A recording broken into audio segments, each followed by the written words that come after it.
Pemirsa, Presiden Joko Widodo menumpahkan kekesalannya di hadapan kabinet karena pada saat situasi krisis seperti ini, ada kementerian yang bertindak biasa-biasa saja seakan situasi dalam keadaan normal, pemirsa. Presiden pun merasa jengkel karena anggaran belanja di kementerian tidak dikucurkan dengan cepat untuk mendorong roda perekonomian, untuk men-trigger perekonomian Indonesia, pemirsa. Salah satu yang disoroti Presiden adalah anggaran di Kementerian Kesehatan, misalnya sebesar 75 triliun rupiah yang baru dikucurkan ternyata hanya sebesar 1,53% saja. Ya, untuk itu Presiden telah menyiapkan opsi perombakan kabinet jika situasi di kabinet ini tidak bisa mengatasi krisis yang terjadi akibat COVID-19 ini. Nah, untuk membahasnya bersama kami saat ini sudah bergabung ada pakar politik Hanta Yuda, ada politikus Partai Demokrat. Di studio saat ini ada Bang Jansen Sitindaun dan juga ada anggota DPR dari Partai Demokrasi Indonesia Perjuangan PDIP, Bang Andreas Hugo Parera. Selamat sore Bapak-bapak. Selamat sore. Selamat sore. Sebelum saya ke para politisi ini yang biasanya jawabannya normatif nih, saya mau ke pengamat untuk memberikan analisisnya.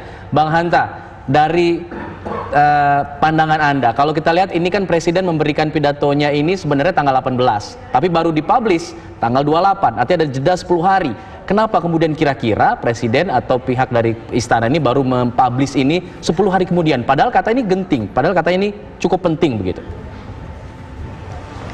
Ya, Alphard, saya membacanya ada 3 bola sebenarnya yang ingin ditujukan oleh Presiden Joko Widodo. Kalau bola pertamanya hanya ditujukan kepada para menteri, tentu itu tidak perlu disebarkan kepada publik. Nah, kenapa kemudian setelah 10 hari baru disebarkan publik? Artinya kalau itu ditujukan untuk mengancam para menteri untuk memicu dan memacu kinerja lebih tinggi, maka relevansinya tidak ada. Saya ingin mendalami yang 2 hal. Yang kedua, ada tujuan, ibarat main biliar itu, bukan bola ke arah menterinya yang ingin disodok. Kalau itu yang ingin dimantulkan, tidak perlu disampaikan, digembor-gemborkan ke publik. Satu, ini ditujukan komunikasi elit dan ke komunikasi publik. Kepada elit, ini bisa dibaca sebagai prakondisi gaya Presiden Joko Widodo untuk mengirimkan pesan kepada elit politik, entitas politik, partai-partai politik, jika kemudian ada kemungkinan reshuffle kabinet. Yang ketiga, ini juga ditujukan kepada publik.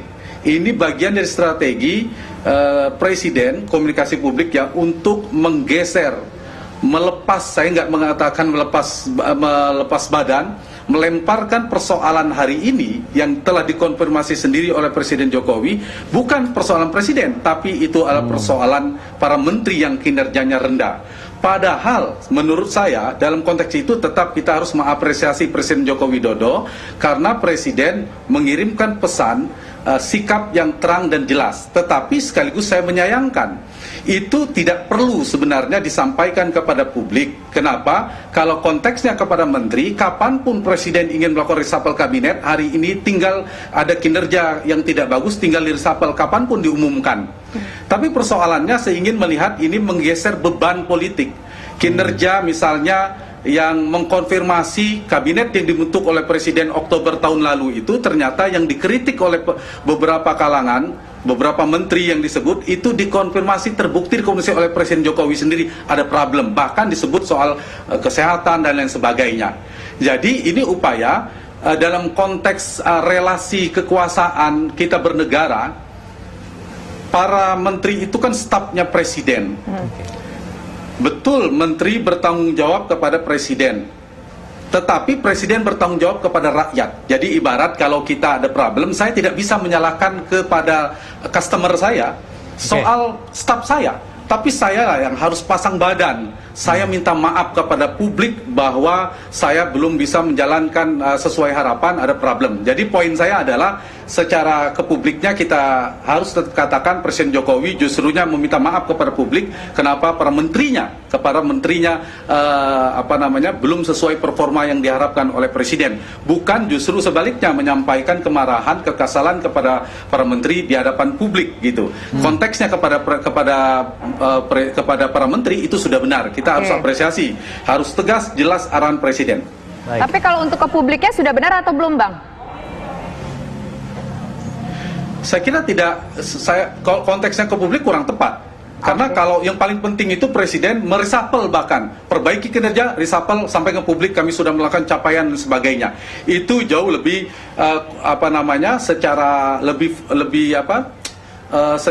komunikasi ke publiknya lebih jelas. Lebih baik, saya lebih berharga presiden meminta maaf kepada publik karena kinerja menterinya belum sesuai harapan. Baik. Ketimbang memarahi menterinya di depan publik, kira-kira begitu. Baik, saya ingin mengkonfirmasinya ke Bang Andreas. Bang Andreas, Anda melihatnya ini lebih condong kemana? Ke teguran kepada menteri atau justru ingin melempar persoalan bukan tanggung jawab presiden tapi lebih kepada kinerja menterinya? Tapi jangan dijawab dulu, usai jeda kami kembali sesaat lagi.